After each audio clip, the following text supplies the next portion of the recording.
Hello, sziasztok, Játék Simona vagyok. Én pedig Papa, Megértünk a harmadik résszel. amiben az lesz, hogy egy zacskót úgy átszúrunk, hogy ne jöjjön ki a víz.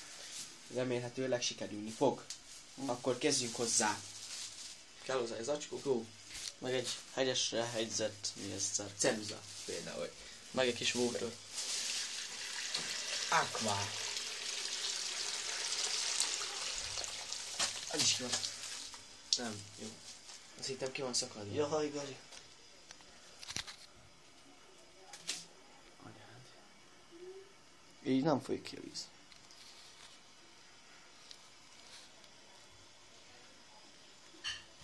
Jaj!